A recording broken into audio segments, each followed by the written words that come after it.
Hello, welcome to another tonalist landscape oil painting demonstration. This is your painter in residence, M. Francis McCarthy. And the painting I'm bringing you today is called West Coast Beach. And I completed this a few days back. This was last week's and the weeks before's project. Basically painted over a few different sessions. We're working on hardboard here, doing the underpainting. The underpainting color is some burn umber, been somewhat adjusted with some perylene black to kind of tame the red properties. I like burn umber because it dries quick, and it's a good underpainting color for that reason. A lot of times with underpaintings, maybe you'll get into the same day, or it might be the next day. If it's the next day and you did your underpainting with a color like black or something that isn't quite dry, you can have a real mess as you try and put colors over the top. That's all I got to say about that. I know I repeat that a lot, but we're always getting to people here, and God willing, we will continue to. By the way, if you haven't subscribed and you come around anyway, go ahead and do that, and click the like, and I really appreciate comments. They let me know that I'm not just talking to myself. Anyway, this scene was really a lot of challenges, and it was a bit more spaced out in the reference image, which I did adjust somewhat, but you can't always make all the adjustments needed in a reference image. A lot of times what you have to do is sort of draw things out with your underpainting stage, and then when you're painting you can use the reference image to sort of give you an idea what the details look like, what colors there were and things like that. Now you're going to notice here there's a big change in our cliff. I added about a ½ inch higher on it, and that was because I was sat there looking at it for a little while thinking, well, it's kind of small in this scene, it needs to be bigger. So I made it bigger, and then proceeded into the color. Yeah. The underpainting stage, I mean, a lot of painters don't bother with it. I think it's so critical. It's only really 15 minutes to half hour. But you can move things around, you can erase, you can change things, you can really engage with your composition. And so many of the things that are going to be wrong with your paintings are compositional. And I was just doing an underpainting in the studio today where I'm talking, of course, to the live the members in the members area, where you can see the reference image, you can see the changes I made, and a lot of times I tell you why and I tell you what my goals are. Also, there's a color mixing session that usually includes all the main colors in the painting too. So if you're looking for some more in-depth stuff, check out the members area. You can always tip in, tip out, $6 a month. Anyway, I was doing the center painting today, and again, there I'm making a lot of changes. One of the big things I do with these seascapes is you might have a really long expanse of just ocean. I'll try to bring the landform that's always coming in off the side, and bring that in generally further. In this painting I went almost an inch further. It's the same size as this, an 8 by 14. And then, adjust everything around that, Now it would have been nice if I could have done that in Photoshop. Maybe I didn't have the presence of mind. Another thing is I noticed, I tend to composite things and do that sort of work at home. But I have a different mindset once I'm at work in the studio. And one thing I tried today on the one that I was doing was I was thinking, do I really need all this expanse? Maybe I could do it as a 7 by 14 instead of an 8 by 14. So I tried it real quick, and no, I couldn't. It didn't look better. The reason I bring that up, even though we're working on a little different painting here, same sort of scene though,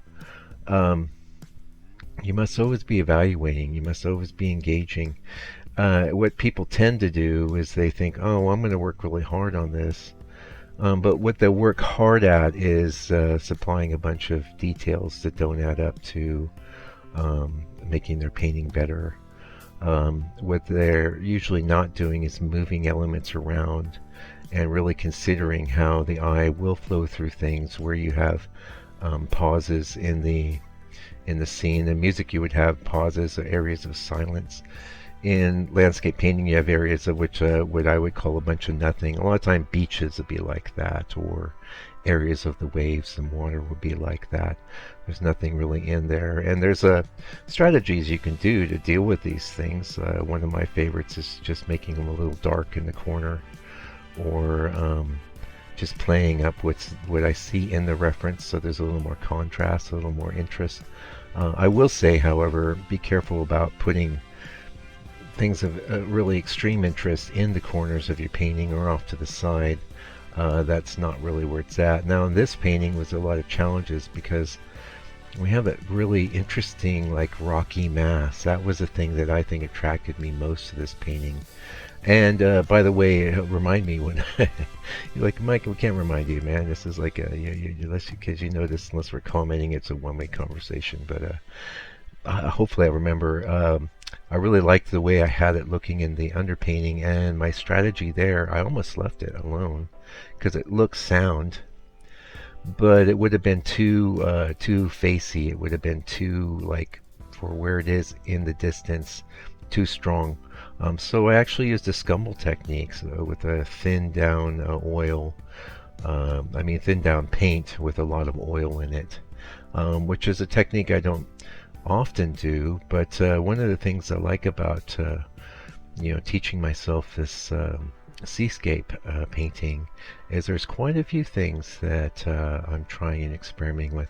There was one thing here on the sand. I don't know if you've seen me do it yet. I may have gone flying by. This is 5 hours total, almost 6. So it's quite sped up. What you're looking at is sped up like 20 something times. But I had some areas like in the sand. I painted them in, and then I went over it with the side of a palette knife, and it had just the perfect feel. I was really happy with that. And I have a lot of things that went well on this painting. A few things were challenging, but I caught them. I saw them. Oh, hey, we're into the book. Just had some orders this week.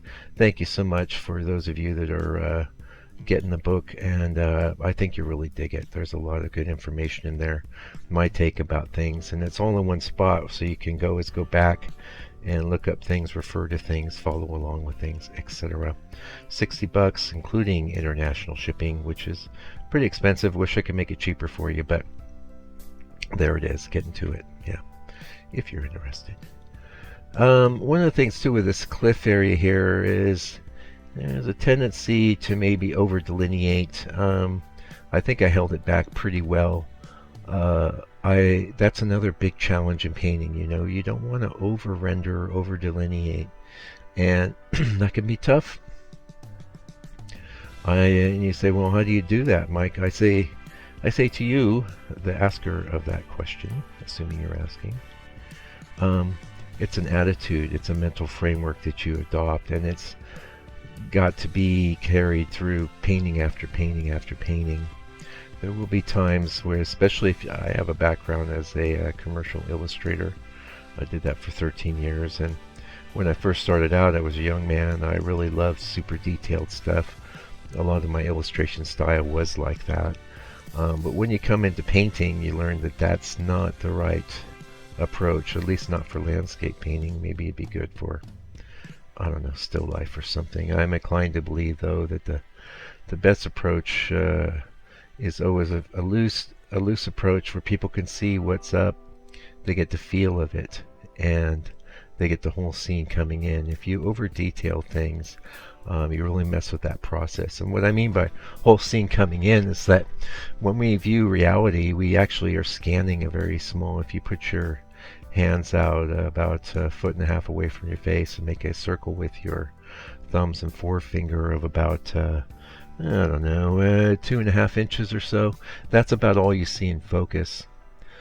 So you basically are constantly scanning reality and creating focused pictures in your mind. The idea with landscape painting, though, is that should have all been done by the painter.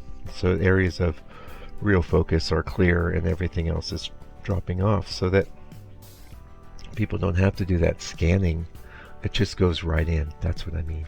I thought it'd be, and I brought this idea, well, One day, I've been thinking I could probably Google and figure out how many videos I have on this channel. I know it's hundreds and hundreds and hundreds of them. I don't know exactly how many though. I did just in the store hit a point of saturation because I just put, when I do these videos, this image will be for sale in my store. I'm guessing around 5 something US for this one, and very beautiful painting. I'm very happy with it. In fact, there was a lot of things in the reference I thought were questionable, but because I could see in the reference they were questionable, I was able to address them in the actual painting session.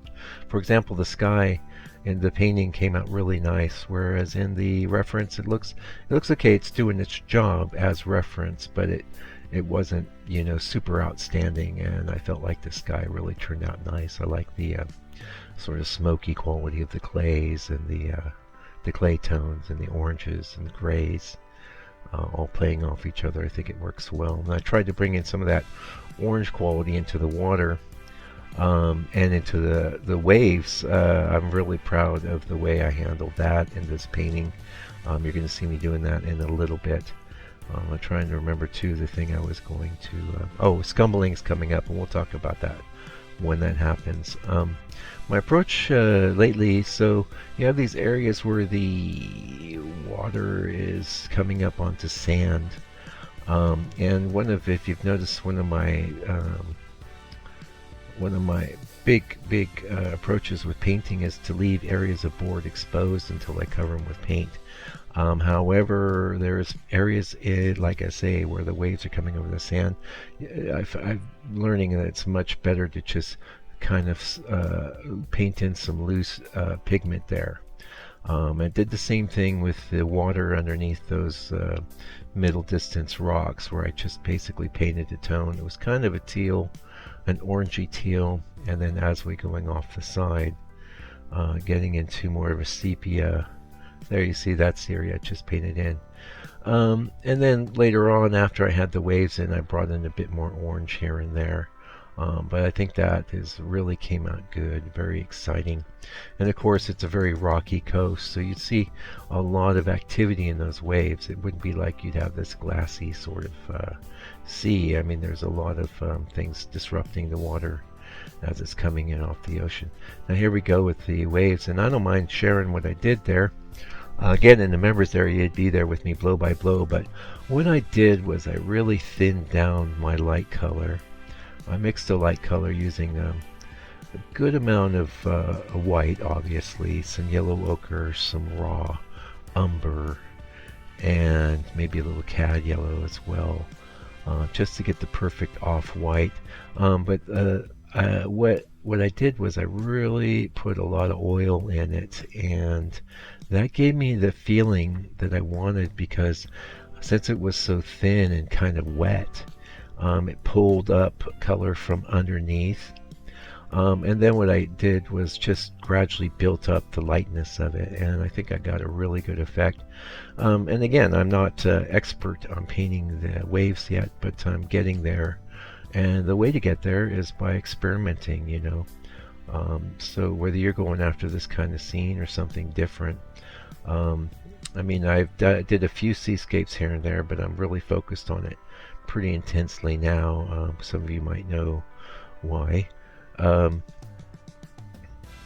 have a lot to learn still, but whereas if I was painting a tree with a field, I have hundreds and hundreds of those under my belt. Seascapes, not so much. So things like waves, how the waves interact with the sand coming in, the darkness or lightness of the sand, the amount of color in the water, how much activity there is into the waves.